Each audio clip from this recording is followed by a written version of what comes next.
Hello, everybody, and welcome to my series of interviews on People with Passion project.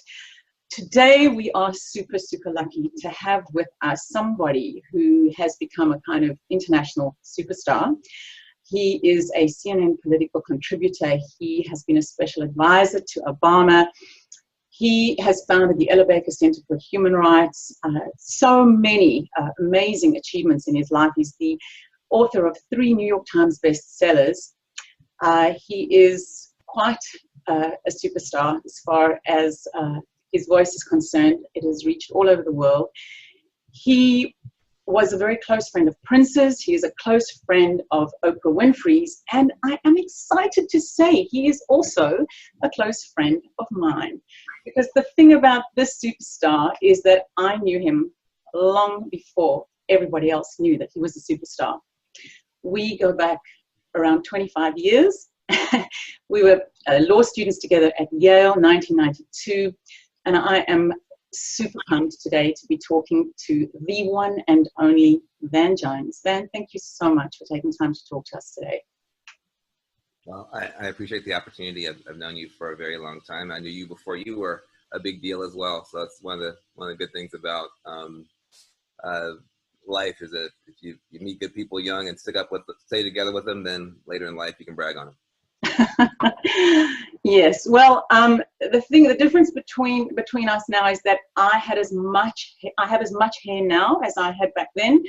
Van has got a lot less hair than he used to have. He had a head full of dreadlocks. But the one thing that has not changed is that this man, even back then, before the world knew it, he knew that he was onto something. And that was obvious from the very, very first time that I met him. And so the reason why I feel so excited that he's taken time out of his crazy busy schedule to talk to us today is because over the last 25 years, I have been working in the field of transformation, personal transformation, and I've worked out, and this is the basis of my teaching, that there are, I think, 6 essential kind of qualities, more or less, that we all need to develop if we're going to make an impact in the world. And I specifically use that for my audience who are learning to find their voices, to write something that can make an impact in the world. And I've done these interviews with people that I think embodied these different qualities. And the incredible thing about Van is that he, of course, embodies all of these qualities and probably some other ones that I haven't even thought of.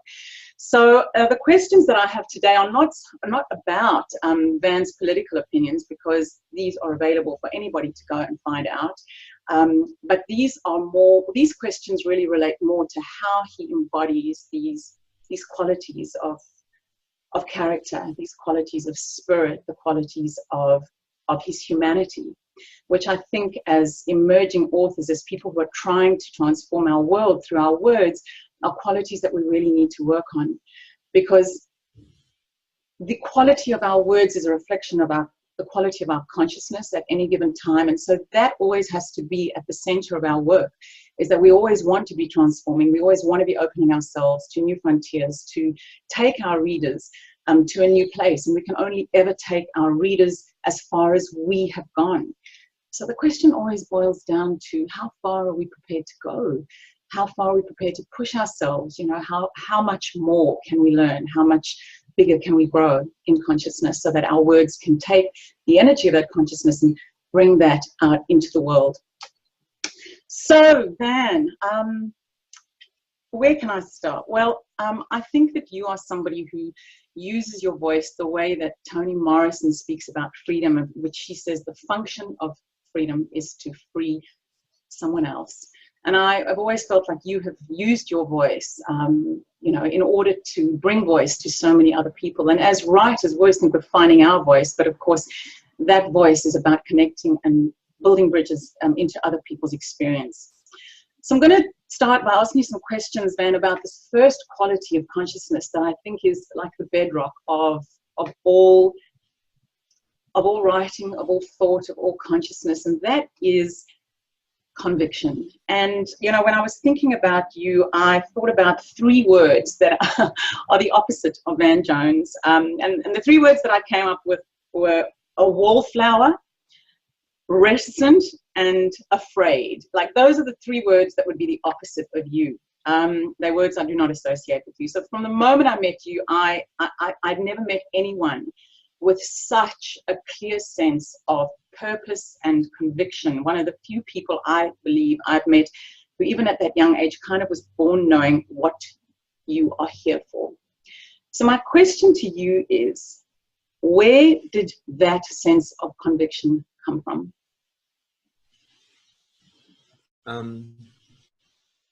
You know, I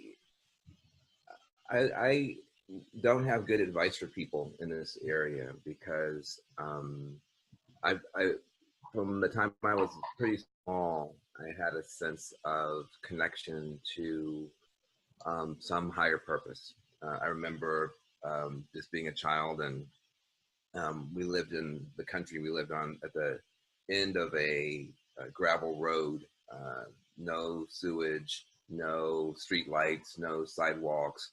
And the good thing about that is that you could go outside at night and lie on your back and look up at the stars and see every star, you know, in the sky with no light pollution, no noise pollution.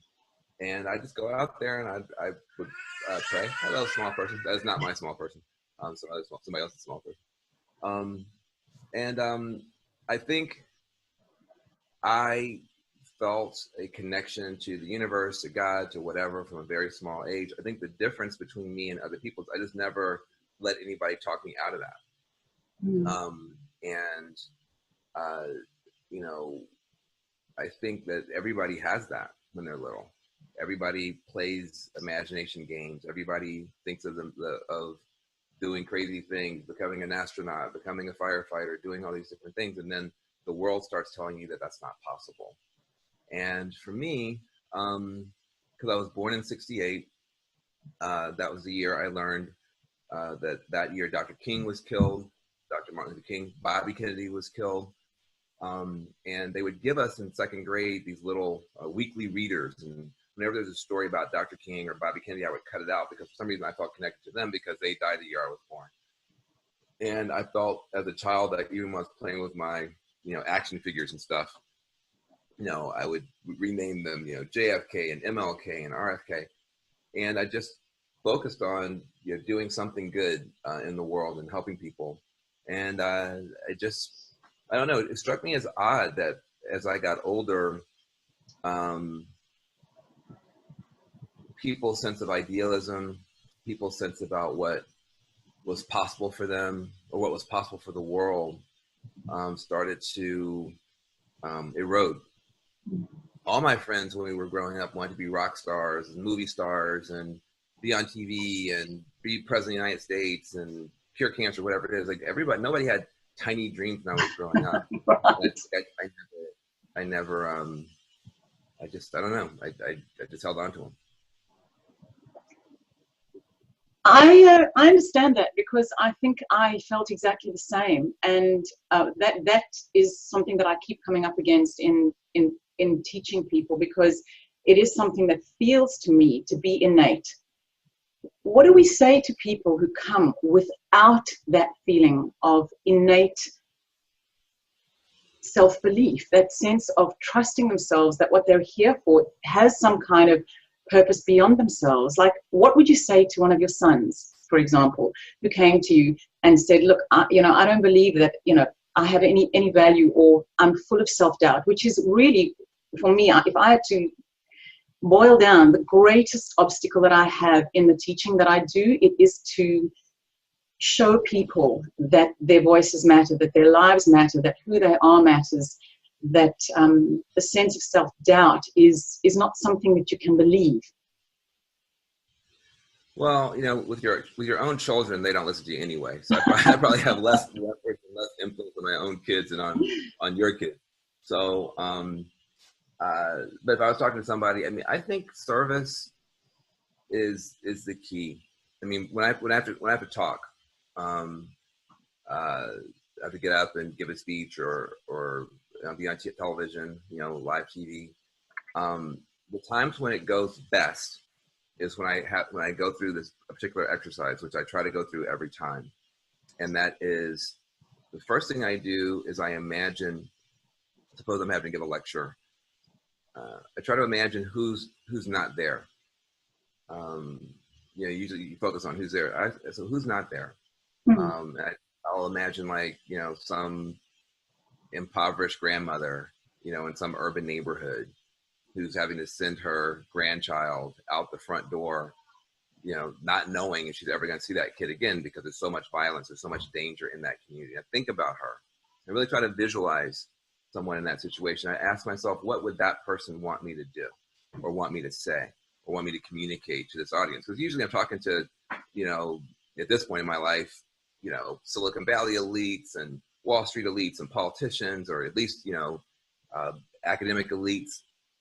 And really try to think about, what would that person want me to say? And then I try to think about not the audience as some big mass, but I try to imagine like one person in the audience, you know, who, you know, may be having a bad day, but who, for whatever reason, decided to come and hear me talk.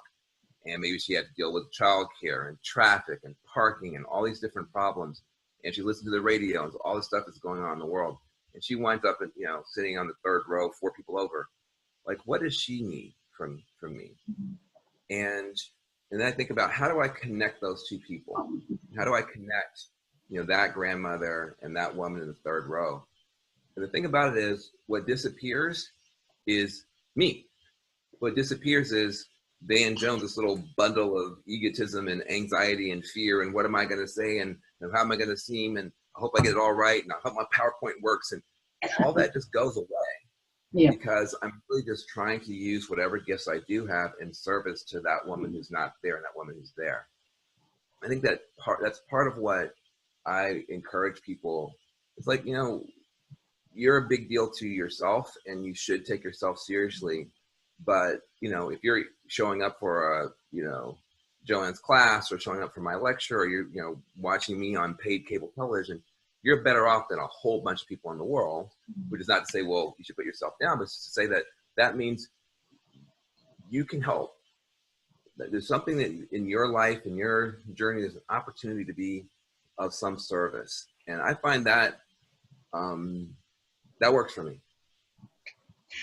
I love that so much, Van, because one of the things that I keep teaching people is that when you're looking for your voice, you have to work out what vision of life your voice or your writing is in service to. Because one of the, well, conviction is the first quality that I teach, but one of the other ones is connection. And so much about what you said is about exactly that. When we're writing, everything we have to do has got to be building a connection between our personal experience and that universal experience. However we do it, never to imagine that the personal life that we have lived through is somehow isolated from a much greater experience, and therefore in service to a much bigger vision than ourselves. So I love the fact that you start off by literally coming from with outside of the ego, because when people write and when people think about finding their voice, I do think that we can become quite a me thing. Where is my voice? You know, who am I? And it becomes that kind of narcissistic loop. But I love the fact that you're saying,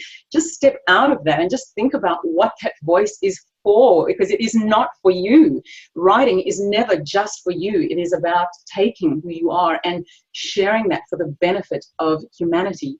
So I absolutely do love that. Is there anything else that you want to say about that? Well, just that, you know, and I apologize. I'm at a beach house on a spring break with my kids. Don't apologize. Please, we know that you're taking time out from your family, so please don't apologize. But the other thing I'll say is just about ego in particular. I think people will swing back and forth pretty violently in their journey between having a big ego. I'm going to write this book. It's going to be amazing. I'm going to be the best. I'm going to have a bestseller, all this sort of stuff. And then what happens is the world is very quick to identify people who are in that state and smack them down. So that then it's, oh, well, oh, you know, I'm just going to have a small ego and I don't really matter. And it's all about other people. It's all about, you know, and then in that state, the challenge that you have is you almost always feel that you're not living up to your highest purpose or your highest calling or what's best. And so people swing back and forth and back and forth and back and forth. What I would say is it's because there's a misunderstanding of the self. The self is two things. Your ego should be small but strong, like a tool, like a little blade. It should be strong, small, useful. You have a big ego, then you know anything pokes you, you got to react to it. You're very vulnerable with a big ego. But if you have a weak ego, anybody can run over you. So you need a small, strong ego, like a little tool you can hold in your hand. So nobody messes with you, but it's just big enough to get you through. So, but your ego should play small, but your soul should play huge. Okay, your soul should play huge. Your sense of purpose and why you're here, and your desire for beauty and for hope and for honest, some maybe not hope, even despair, but whatever is true for you, that should play huge. And if you ever meet someone like that, who has a small, strong ego and a huge soul, they're unforgettable people.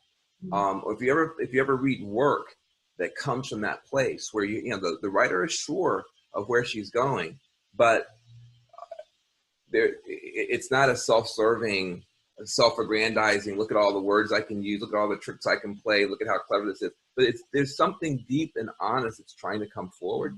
It's riveting. And so that's the state that you want to try to arrive at. And, I have one of the strongest egos in American life. It's just true. Like, I am a very hard person to stop. I've had innumerable setbacks in my public life, my public career. But I'm still present. And I think if you look at my show, I'm still present in service of something bigger than just my own ratings. And to the extent that you can find that place and refine that place in yourself, then I think your work has meaning. I think your life has meaning. I think you're much more likely to satisfy both your ego and your soul. That is just one of the most beautifully articulated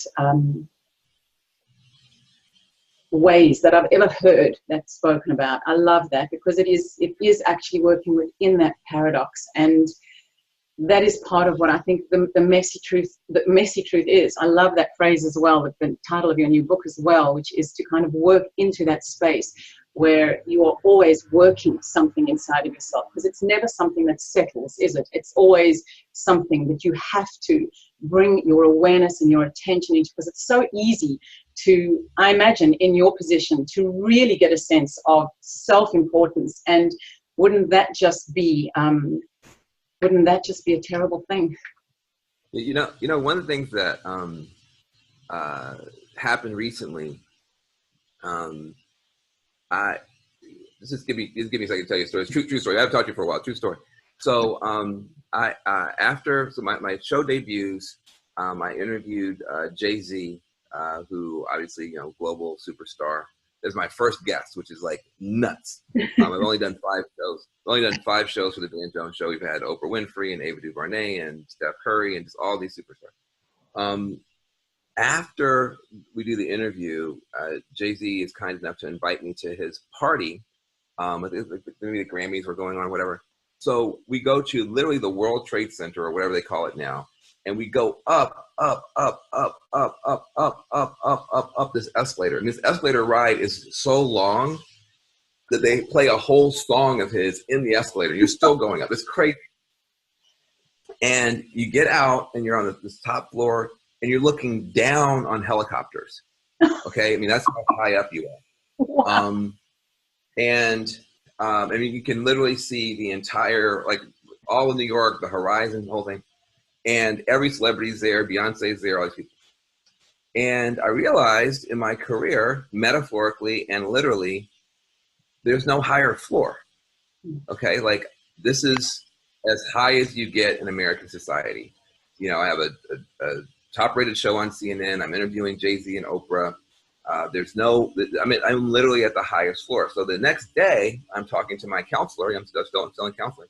talk to my counselor and I say, listen, I don't know what to say, but there's not a higher floor for me to aspire to in American life.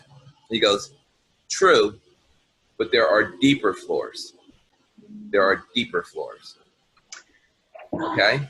Wow. Now, that's how the work continues. Okay? It's the heights and the depths, the heights and the depths, the heights and the depths. And if as long as you're willing to ride that Ferris wheel, you'll find new things to say and new ways to say it and new stories to share, et cetera, et cetera. It's when you think you've done it that you become the most boring person in the room, and your art sucks and it's repetitive, and the one thing you don't want to become is a caricature of yourself because you found that one thing that works for you and you just work it to death. There's if you can't go higher, you can always go deeper. I love that. Definitely resonates a lot with the teachings that I come to, which is that every time you come back to something, you're looking for the ways in which that has got more to teach you. So behind me is a poster that I give to all of my students, and one of them is just like, go deeper. And so I absolutely love that. It sounds like you've got good people around you too, Van. So just to go to one of the other qualities that you have and that I teach is this quality of curiosity. And it's a quality that is not only around the self, because that seems to me to be the space you're coming from, like, where do I go next, and that sense of depth is so important. But you have become, and this is definitely something that I've seen develop in you over the years, an amazing listener, like an incredible listener, opening yourself to conversations of people who hold, some of the most, one would call offensive, if one was looking for a label, offensive views from your own. And I wanted to ask you, how do you come into conversations with people and have compassion for people who express what one might, if one wanted to, call racist, misogynist, homophobic views? How do you feel about being in conversations with people like that? And what have you learned from this place of curiosity and humility when you open yourself in a willingness to understand where people are coming from? Well, the first thing you have to remember is that after you're a grown-up, nobody can really hurt you. They can remind you where you have been hurt. They can reopen a wound. They can trigger something. But when you're a grown-up, unless somebody pulls out a machete, but honestly, if they cut off my arm, that's not me. If they cut off my head, that's not me. Like, once you're a grown-up, like, children can be hurt. Children have to be protected. They can be hurt. But once you're a grown-up, all I think is happening is you're just being reminded where you were hurt before. And so the responsibility that you have is to work on that on your own. So you don't work it out on other people. To try to work through to a place where if somebody says something racist to me, chances are I'm going to react to it badly. Especially if I'm caught off guard, if I'm just like walking down the street and it just comes. But if I'm going into a situation where I've decided I want to go there and I can leave whenever I want to, I'm not held prisoner, I'm not a slave, I'm not, like, if I literally am choosing to engage and I'm still getting triggered, that's not very admirable a quality. I think when in those situations where it's equal people and everybody's free, when they say racist things, they're saying something about themselves. They're not saying anything about me. They're saying something about themselves. They're saying something about their own fears and anxieties and limitations. And I have a responsibility to love them, to see myself in them, to see how at times in my life I've been afraid and small and vicious, maybe times in that day, and to not let go. That's the most important responsibility I think that we have as citizens, as members of the human family, is to, whatever it is, to not let go until it becomes abusive. Now, nobody should submit to abuse or exploitation or whatever, but in a conversation, even if you have to end the conversation and remove yourself, if you can just even imagine a little tiny strand, even just like 100 times smaller than a spider's web, that still connects you to that person somehow at some level, then you're doing some good, because that strand can grow and can expand and, you know, give you the ability to actually, in a strange way, to pull good things out of yourself while you're trying to pull good things out of them. People say, well, how can you go to Trump territory and these places and these people, whatever? But I never go, ever, because I'm trying to make them better people. It wouldn't work and be wasting my time. I go so the situation doesn't make me a worse person. That's why I go. I don't want to become a worse person. I don't want the era of Trump to turn me orange. I don't want my soul to be orange, like his skin. You know, I want to be myself. And, you know, you think about, you know, Dr. King, he was stabbed, they blew up his house. Ultimately, they shot him in his face in front of his friends and killed him. But he still was trying to keep that little thread of connection there, even while he was having listen, Dr. King was a radical. I mean, he imposed economic boycotts on people. He put people out of business. He passed laws, brought the power of the state down on people. I mean, he was a radical, but he tried to hold on. And I don't know if it made all of those people better, but it made him into a saint. And so that's really our responsibility, is to not let go, because in letting go, it's a giving up on our own goodness, as much as it is a condemning of them.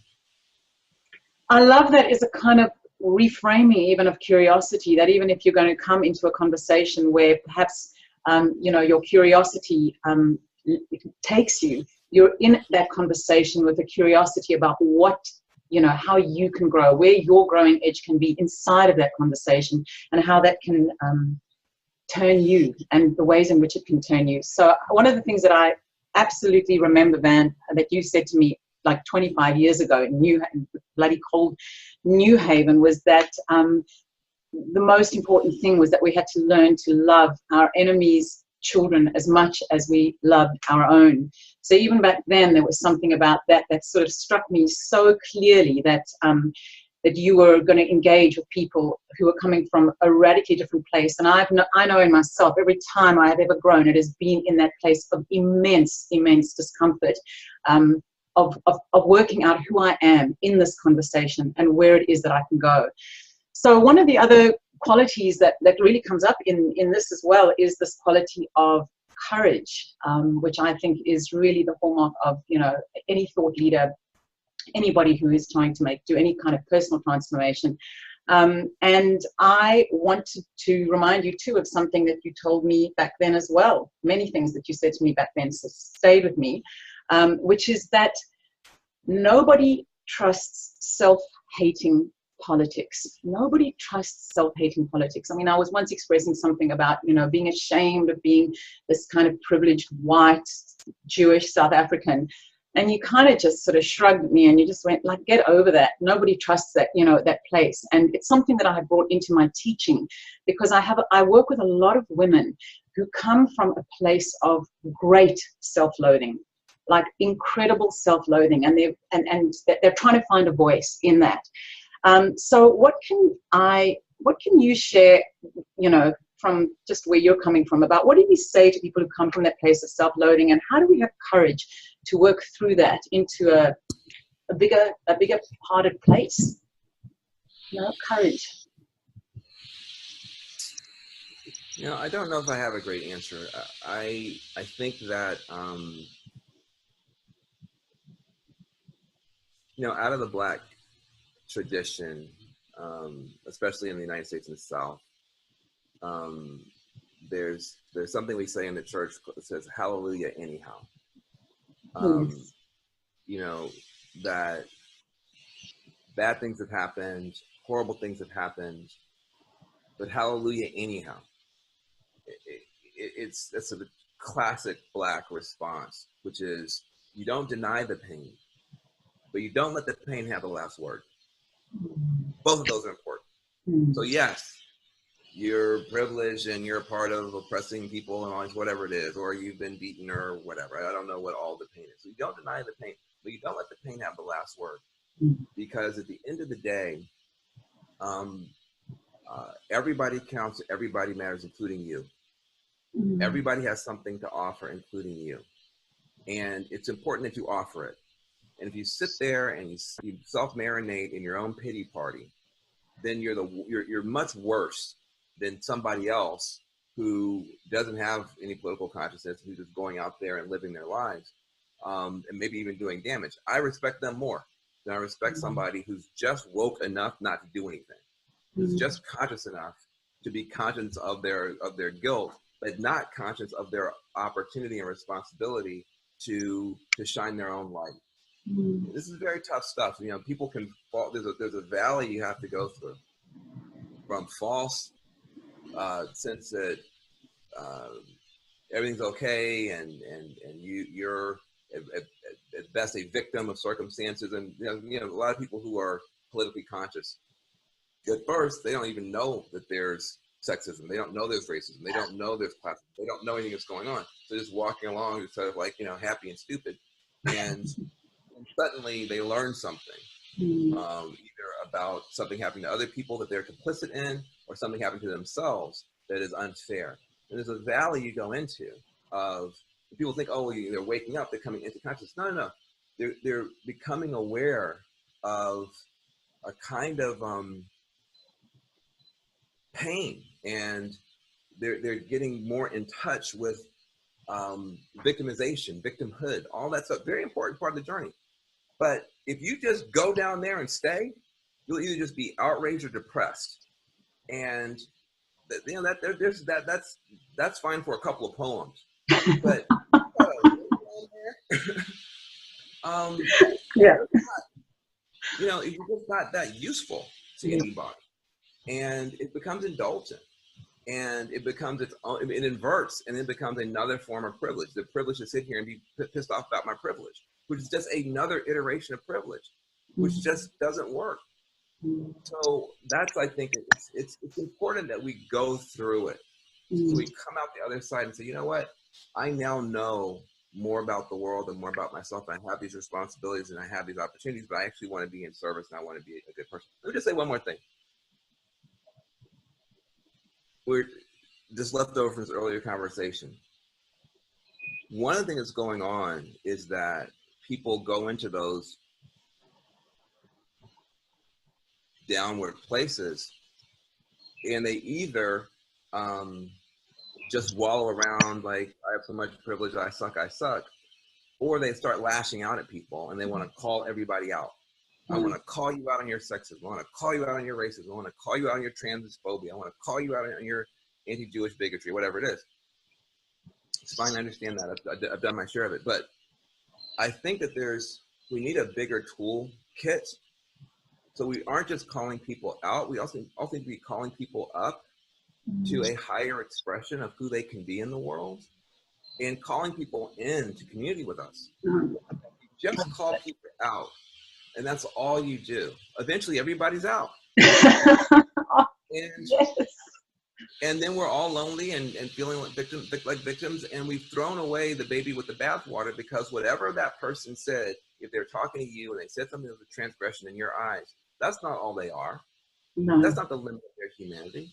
That's not the full expression of who they are. And we've all said and done things we regret. So we now have a progressive culture globally, a left liberal culture globally, that's all about calling people out, never about calling people up or calling people in. And I can tell you right now, you get a lot farther calling people up. If I tell you, you suck and you're a terrible person, now agree with me and join my cause, the chance of you joining my cause is zero. Okay? Yeah. If I tell you, I think you're awesome, I think you're great, I think you could be even greater if you took this into consideration, if you thought about this differently. I think you could even be greater. The chance of you joining my cause is about 99%, because nobody can bear, nor should anybody bear, being totally dismissed and reduced only to their worst idea or action. When I go into prisons, let me just say this, when I go into prisons and I'm reaching out to people who've murdered people, all the liberals say, oh my God, Dan's so great, he's so amazing. You know, he's reaching out, oh, I love it. When I go talk to Trump voters, they call me a traitor. Now, think about that, how stupid that is. It's the same ethic. I am not going to reduce, you know, somebody who grew up poor and abused and joined a gang and picked up a gun and killed somebody. I'm not going to say all you are is that one moment.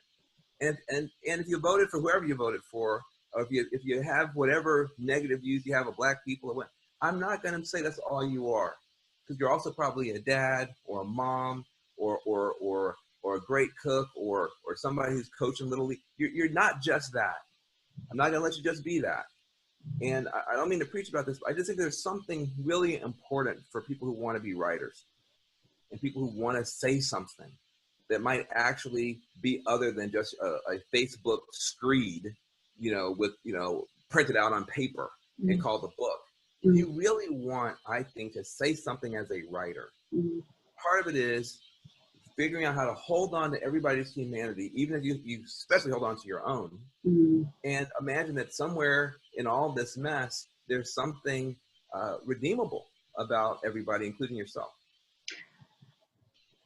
I love that so much, because when I teach people about becoming a writer, I say, you know, becoming, you know, a writer and having a book and becoming an author are actually two completely separate things. The one is, as you say, you know, words on a page, a book, something that you can put in the world and put out there. The other has got to do with your consciousness. And so I think you have just, again, articulated just another whole dimension of that, that I hope people will really take away with them.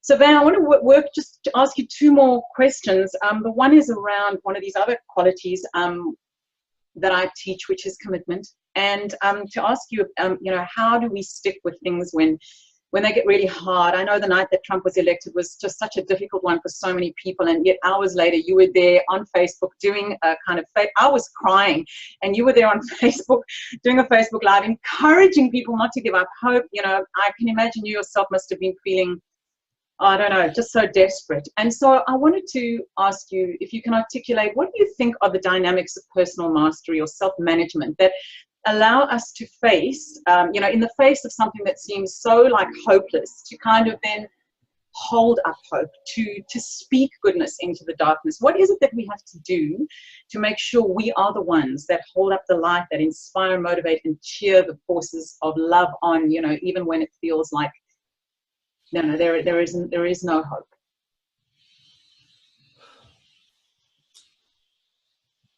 Well, you know, sometimes that's not possible, and sometimes, you know, you just are sad, and that's okay.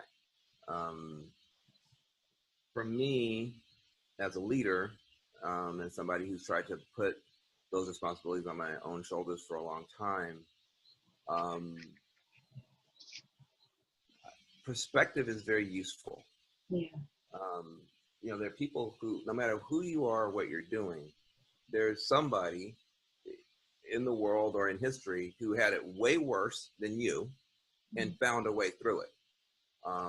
If you're Jewish, if you're black, I mean, listen, so we sometimes, I think, have just gotten really soft because we live relatively sheltered lives. Most of us in middle classes around the world, we hold these little devices in front of our face that the algorithms have curated, so we only get exposed mainly to things that, you know, either feed our shared sense of outrage or our shared, you know, and so we forget, listen, people have gone through way worse stuff.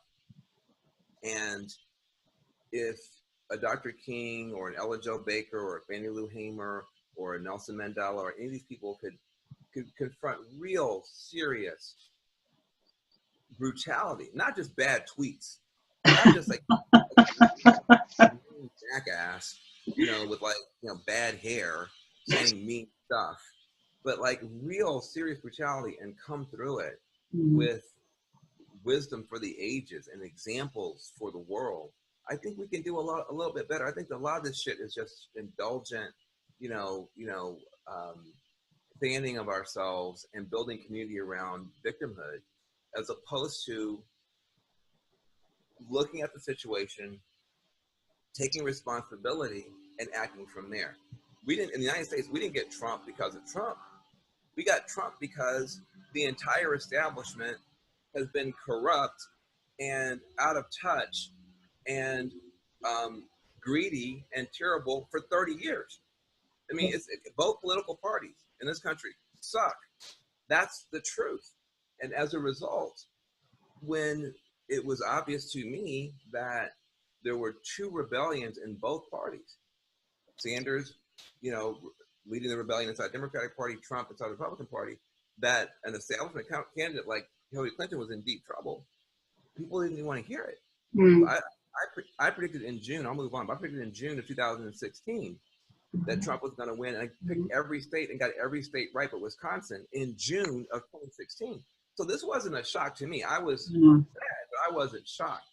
So what I'll say is this. You know, you ask how do people hold on hope and that kind of stuff. How do you then? What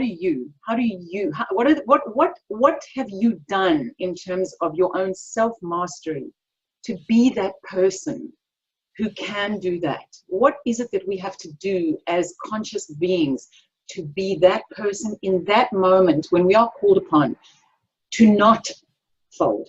Who do we have to become? What do you do? What goes on here or here? Well, it's not. I mean, if you wait till that moment, you're just screwed. I mean, that's like how, you know, it's Tuesday, go run a marathon. You can't, like how do you run a marathon? Badly, and you probably end up in the hospital. Okay. Okay. It's about saying to yourself, however many more years I have on this earth, I want to be of use. Yeah. I don't want to be a part of the problem. I don't want to feed what I'm fighting. I don't want to become what I'm fighting. And so I'm going to figure out all those trigger points and all those things inside of myself that need healing. It's a very interesting thing. If you want to be strong, there's a lot of soft parts of that. There's a lot of healing. You know, it's not just about growing. Yes. It's also about healing. It's also about attending. It's not just about the efforting. It's also just about the attending. You know, there's a small person inside of all of us that never really got 100% of what we needed. And that little small person will grab the steering wheel and take your car into a ditch at the first sign of trouble if you don't have time for that person in yourself, whether that's meditation or prayer. Listen, I've done so many self-help, self-healing workshops. Like that's like, that's key, because I'm not then looking for that out where I can't find it. We all have our problems, we all have our addictions, we all have our different issues. But for me personally, I've put in the time. I've read the books, I've gone to the workshops, I've sat on the mat, I've been in counseling. It's a lot of work on the self-mastery track. And you start off in kindergarten. I don't care if you're 90 years old. You start off in kindergarten and you work through it. Now, and listen, I've done stuff that people, I've done the Landmark Forum. I've done the Hoffman Institute. I've done Science of Mind. I've done Tony Robbins. I've done every single, listen, I'm Frankenstein drinking the stuff myself. I've done shamanism. I've done Buddhism, Hinduism, liberation Christianity, every kind of wisdom tradition and healing tradition. I've at least given it a shot, because I don't want to be a part of the problem. And when you have my level of gifts and my level of ambition and my level of egotism, you spend most of the first part of your life being the problem. But you're causing chaos, you're breaking hearts, and you're shattering coalitions and causing all kind of problems because you don't have yourself under control.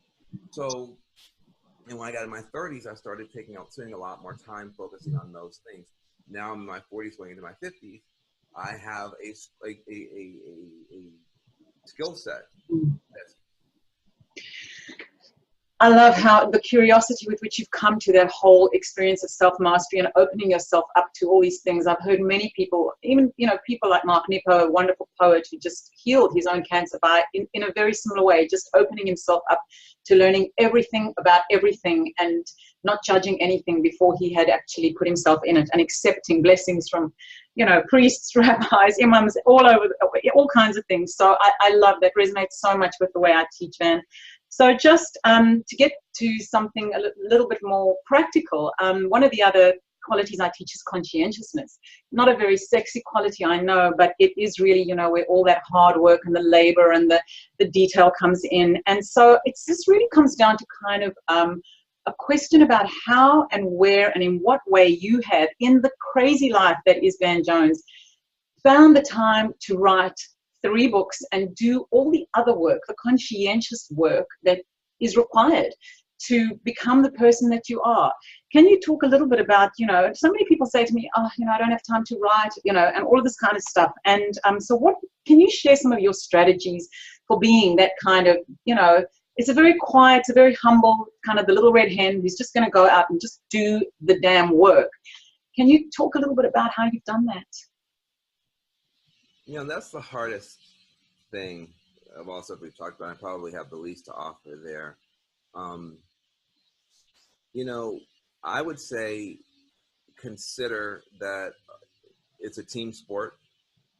I think a lot of times people think about writing as only that part that's kind of me, myself, and I in the basement at 5 in the morning or whatever. That's a part of it for sure. But it's really, it's a team sport. I mean, I've had the benefit of having, you know, people help me with my books. I'm well known enough that when I, you know, write a book, I can either beg someone to help me write it, and, you know, or I get enough in advance now I can pay somebody to help me write it. So I'm not, you know, I'm not the 33-year-old first-time author gutting it out when nobody believes in me. I've, you know, I was further along in my career even with the first book. But even with the first book, I had to enlist people. Yeah. In fact, to be honest, I almost didn't write the first book. I was going around giving speeches about the book because I was self-aggrandizing and I could do that really well. And you get a kind of immediate thrill from that. And I had my little PowerPoint presentation I would give, and that was really swell. And I was writing grants and raising money for my program. And actually my wife, Janice, said, you know, I'm starting to hear your ideas about green jobs and clean energy jobs coming from lots of different places. Probably people who've heard you over the past 2 years give these speeches. But if you aren't careful, somebody else is going to write a book, and you'll be one of those weird people walking around, this is my idea, they stole my idea. And Yes. so why don't you sit down and write a book? And I'm like, well, geez, I don't know if I have time. Yeah. She goes, you know what? I will make this work. We had a, you know, very small kid and one on the way. So I will make this work. But we have to create the time and space for you to get this thing done. My concern is that this is an idea, you're onto something, but the world will catch up to your idea and pass you by, and you won't get the benefit of having done so much of the intellectual labor. So I had done a ton of intellectual labor around clean energy jobs. I actually done work in the field. I was one of the, you know, had become an early expert, but I didn't have a book. I didn't have an essay. And so, but it was a team effort. The people I worked with said, this is important. My wife said, this is important. I was enlisted, or they enlisted me in this effort. And I found that every book that I've done, if it's just me trying to gut it out, it doesn't work. It works when there's at least one other person who's that accountability partner, who's, you know, and maybe, and listen, and your family might suck, okay? Your partner might suck. So I'm not saying you've got to get your wife to do it, or your husband to do it, or your spouse to do it, or but you got to get somebody who is in it with you, and who's gonna help you to. I'm gonna call you every Friday and ask you about it. So you got to get somebody. I believe, at least for me, I'm a lot more conscientious when somebody is Holding you accountable. Holding me accountable, who I don't want to let down, or who's just right about it. You know what I mean? So, but listen, I'm not good. I think I'm a very typical heterosexual male of my generation, and I'm not good at a lot of stuff. I got a big mouth. I've got, a certain ability to communicate, but I'm also helped by a lot of people. Right. And I think if I were a young woman, 23, 27 years old, trying to be a writer, trying to be an author, I think it would be a very different experience because, that age group, you sometimes don't have enough people with enough bandwidth to help you or support you. Yep. If you're heterosexual, your male partner's usually trying to suck out of you more than trying to give to you. So I don't know if I have great answers to that, but I do think everything that you win is a team sport. The Van Jones show is the biggest lie in the world. If it was just Van Jones, it'd be no show. There are literally dozens of people working behind the scenes to make that show successful. Yeah. I would just say consider it's a team sport. Yeah, I love that as well, because part of what I do is I create communities around writers precisely for this reason, so that you never ever think you're in this on your own, and you never ever are, trying to get something done without having a sense of how, you need other people to be accountable with you. So Van, just want to finish with one last little thing, just to say as well that even back, in 1993, whenever it was, when I was trying to write my long convoluted sentences, I do remember something that I have never ever forgotten, something I have learned to get better at as I have written more, which is something you taught me then, in which you said every sentence needs to have a subject, a verb, and an object. Possibly one of the greatest pieces of writing advice I have ever received, and one that I still try to remember in my daily life, at a time when you were writing very, very clear sentences, communicating your truth in a very clear way. So I'm going to end with my favorite quote possibly, and then just to ask you a question about it. It comes from an amazing woman called Anne Herbert, and the quote goes like this: large change doesn't come from clever quick fixes, from smart, tense people, but from long conversations and silences among people who know different things and need to learn different things. So I know that you are clever and you are smart, and you have engaged in long conversations and silences, and you are someone who knows different things. So just my final question to you is, Van, what do you feel you still need to learn? What is the next frontier for you in your own sort of growth, personal development, awareness, as a kind of thought leader? It has to do with just personal health.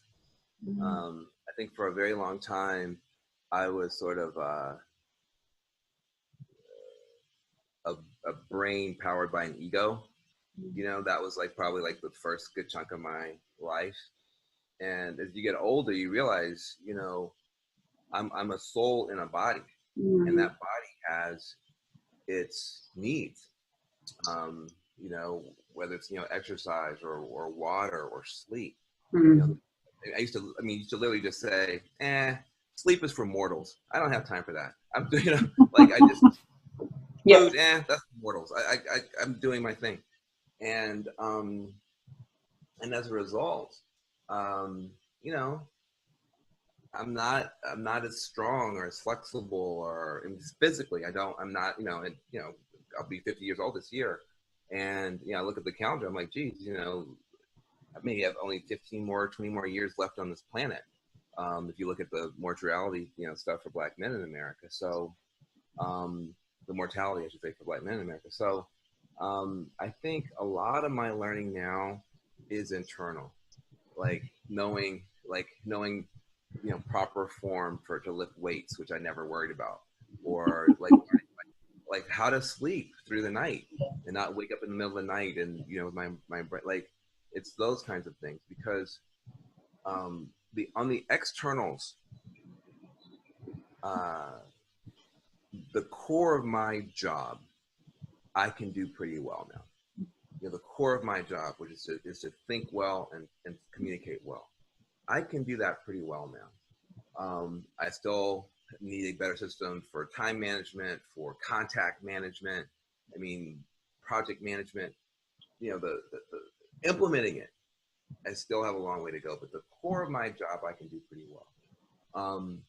But the core of who I am as a human being who won't be here forever, who knows how to love myself and how to take care of myself, I'm still very, very new at that. And so, you know, the work continues.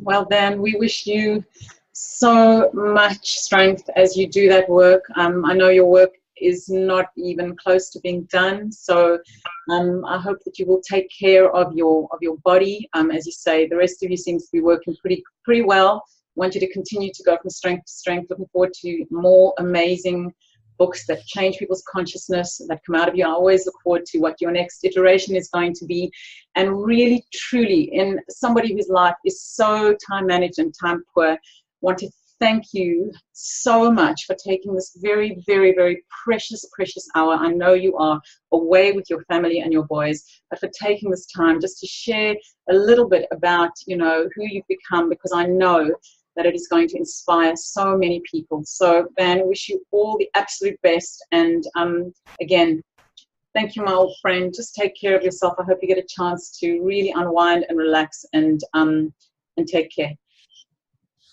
Well, thank you very much. I think I usually say yes when you ask me stuff, so ask me more stuff, and hopefully I can be helpful. Take care. Thank you so much for your time today, Van.